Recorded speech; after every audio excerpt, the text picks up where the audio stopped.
ये तो आपको पता ही होगा कि 28 दिसंबर 1885 को कांग्रेस का जन्म हुआ था और 6 अप्रैल 1980 यानी 100 सालों बाद भारतीय जनता पार्टी का जन्म हुआ, जो कि आज इंडिया की रूलिंग पार्टी है। So people say I was accidental prime minister.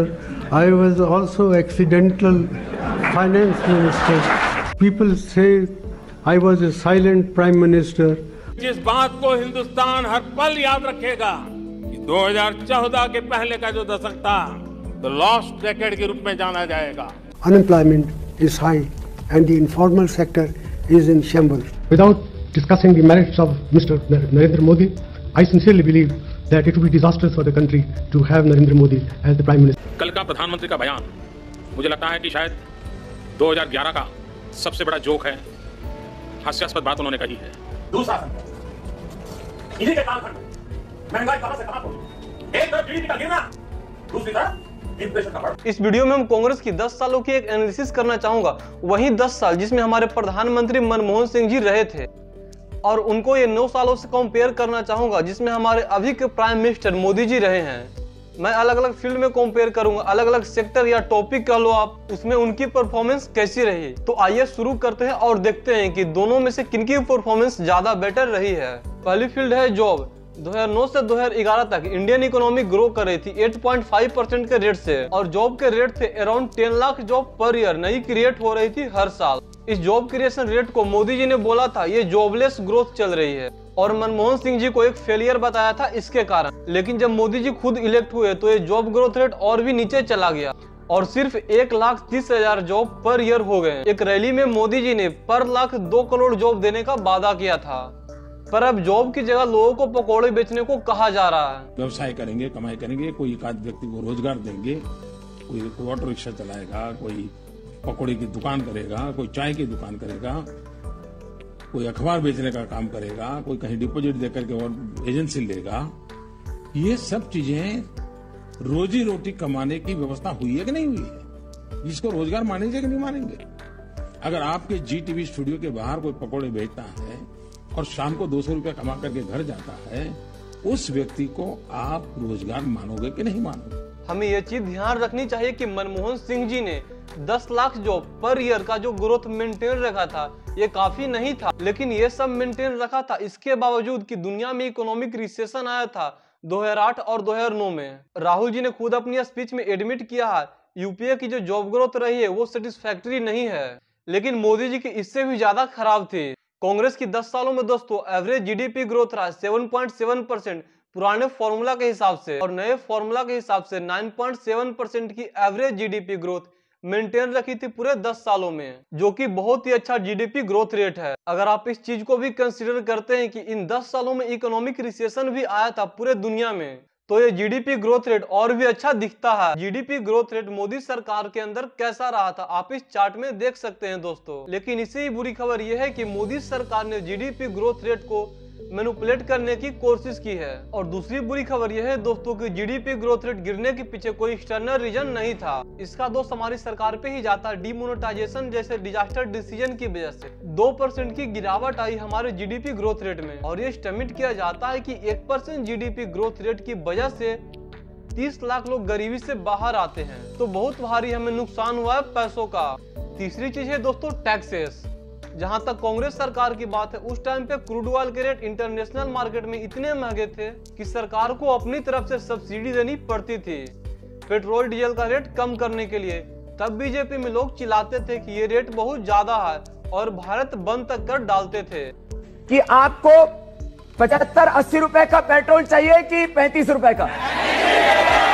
तो आपको जो 35 रुपए का पेट्रोल दिलाएगा उसको वोट दोगे या 75-80 दिलाने वाले को? अच्छा, आपको आज गैस सिलेंडर सब्सिडी के बावजूद 450 का और सब्सिडी के बिना जो है 1200 रुपए का मिलता है। यदि आपको गैस का सिलेंडर 300 या 400 रुपए का मिले उसको वोट करोगे या 1200 रुपए का देने वाले को? देखो सरकार आज के टाइम पे मोदी सरकार के अंदर पेट्रोल डीजल पे टैक्सेस 140% तक पहुंच चुके हैं। तो देखा जाए तो कांग्रेस काफी कोशिश कर रही थी कि पब्लिक के ऊपर इतना प्रेशर न आए टैक्सेस भरने को लेकर। जो सर्विस टैक्स है वो भी 15 से 20% तक पहुंच चुका है मोदी सरकार के अंदर। काला धन यानी कि ब्लैक मनी, ये सारी ब्लैक मनी की प्रॉब्लम है ना, कुछ इंडियन ने स्विस बैंक में अपना ब्लैक मनी जमा करके रखा है। ये सारी प्रॉब्लम कहीं ना कहीं हम कह सकते हैं कि 10 सालों में ही शुरू हुई थी या फिर एक सिग्निफिकेंट लेवल तक पहुंची थी इन 10 सालों में। और जैसे कि अभी के प्रधानमंत्री हमारे नरेंद्र मोदी जी, वैसे ही हमारे पहले के प्रधानमंत्री मनमोहन सिंह जी ने भी इस मामले में काफी सारे वादे किए थे और उन वादों को तोड़ा था। 2011 में पीएम मनमोहन सिंह जी ने कहा था कि जितने भी स्विस बैंकों के नाम हैं, जिन लोगों ने काला धन जमा कर रखे हैं, हम इस लिस्ट को पब्लिक नहीं कर सकते, लोगों को नहीं दिखा सकते हैं। और ऊपर से क्रोनिक कैपिटलिस्ट ने जो लोन लिए हुए हैं, उन लोन को वापस नहीं चुका पा रहे हैं, जो ये एनपीए की प्रॉब्लम कही जाती है, नॉन परफॉर्मिंग एसिड की प्रॉब्लम, यानी कि बैड लोन की प्रॉब्लम। ये भी हम कहीं न कहीं कह सकते हैं कि कांग्रेस के टाइम पे एक सिग्निफिकेंट लेवल तक पहुंची थी। अगला पॉइंट है दोस्तों टेररिज्म। इसमें एक अच्छा कंपैरिजन के लिए मैं आपको एक चार्ट दिखाना चाहूंगा। इसमें आप 1980 से लेकर 2016 तक का डेटा देख सकते हैं। जो येलो कलर है वो बताता है पर ईयर कितने टेररिस्ट मारे गए, जो रेड कलर है वो बताता है कि कितने हमारे जवान मारे गए, और ब्लू कलर बताता है कि कितने सिविलियन की मौतें हुई है।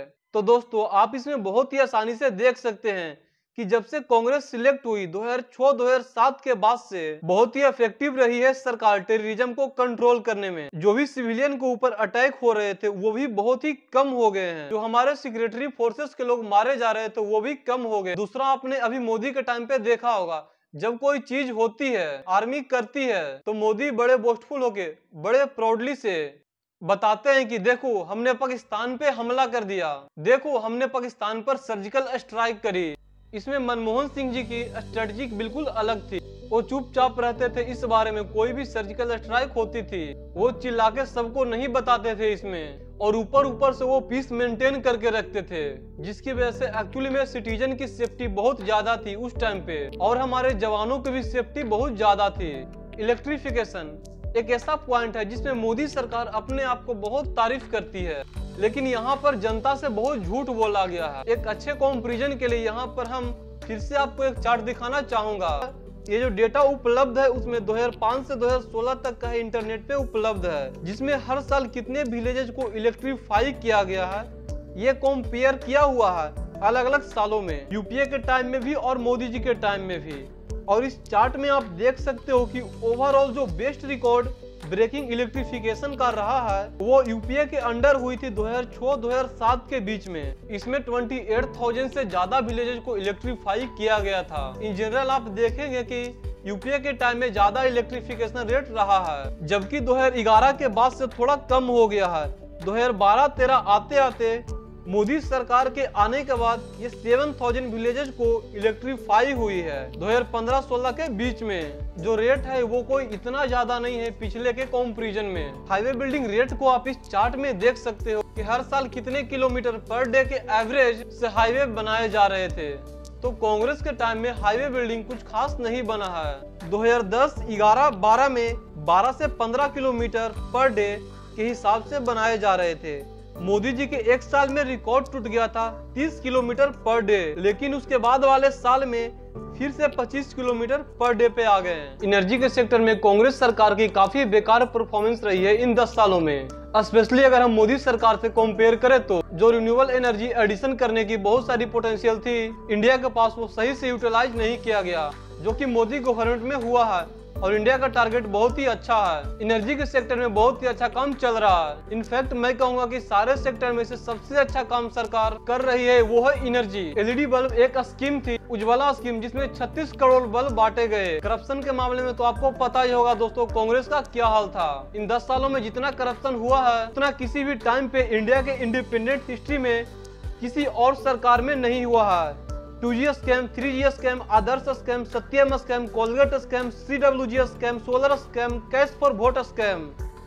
स्कैमों की गिनती खत्म नहीं होती। दो करप्शन की जहां तक बात आती है मोदी गवर्नमेंट में, या फिर ये कह लो कि सामने नहीं आया या फिर जांच नहीं करने दिया जाता है। अडानी पे जैसे करप्शन के केसेस सामने आए थे लेकिन उन पे ढंग से जांच नहीं करने दिया गया। स्वच्छ भारत को बहुत ही धूमधाम से शुरू किया गया था और उसमें बहुत सारा पैसा लगाया गया था। हमारे ऊपर एक स्वच्छ भारत का सेसेस भी इंट्रोड्यूस किया गया था, और जो नए 2000 और 500 के नोट आए थे उसमें भी स्वच्छ भारत का लोगो लगाया गया था। लेकिन इससे कितना इफेक्ट पड़ा है ये तो आप ही सबसे अच्छी तरीका से डिसाइड कर सकते हैं। अपने लोकेलिटी में देखिए, मोहल्ले में देखिए, कितना इंप्रूवमेंट दिखाई दे रहा है। बहुत सा पैसा स्वच्छ भारत में एडवर्टाइजमेंट पर खर्चा किया गया था। पहले ही साल में 100 करोड़ रुपया स्वच्छ भारत की प्रचार में लगाया गया था। बल्कि जो काम की चीज थी, जिसमें पैसे लगाने चाहिए थे, जैसे कि बेस्ट ट्रीटमेंट, उसकी फंडिंग कट कर दी गई। गंगा क्लीनिंग एक बहुत बड़ा वादा था मोदी गवर्नमेंट के इलेक्शन से पहले वादा करते हैं कि 2017 तक कर देंगे पूरी क्लीन, फिर बोला 19, फिर और बोला 22,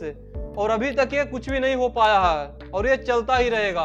लेकिन 2014 से लेकर 2022 तक, यानी कि 8 सालों में 13,000 करोड़ रुपए खर्च किए गए सिर्फ गंगा को साफ करने में। और रिजल्ट क्या निकला? जिस हालात में गंगा थी उससे भी बदतर हालात में हो चुकी है, उससे भी गंदी हो चुकी है। तो इसे बस स्कैम ही कह सकते हैं, जो कि 13,000 करोड़ रुपए खर्च किए गए। गंगा की और भी बेकार हालात हो गई है। सिटीजन सेफ्टी की जहां तक बात आती है, ये जनरली उस पर डिपेंड करता है कि आप कौन सा स्टेट में रह रहे हो, कौन सा शहर में रह रहे हो। लेकिन हम यहाँ पर सेंट्रल गवर्नमेंट के साथ कंपैरिजन कर रहे हैं, तो फिर से हम वही ग्राफ यूज करना चाहूंगा जो टेररिज्म के टाइम पे किया था। इसमें आप देख सकते हो कि कैसे सिविलियन कैजुअलिटी कम होती गई है। 2004 से और 2012 तक आते आते काफी कम हो चुकी है। कह सकते हैं हम इसके बेसिस पे कि कांग्रेस सरकार ने इसमें अच्छा काम किया है सिटीजन सेफ्टी के मामले में, स्पेशली अगर हम मोदी सरकार से कंपेयर करें तो आज के लिए इतना ही दोस्तों। हम फिर आपसे रूबरू होंगे एक नए विषय के साथ जो आपसे जुड़ा होगा।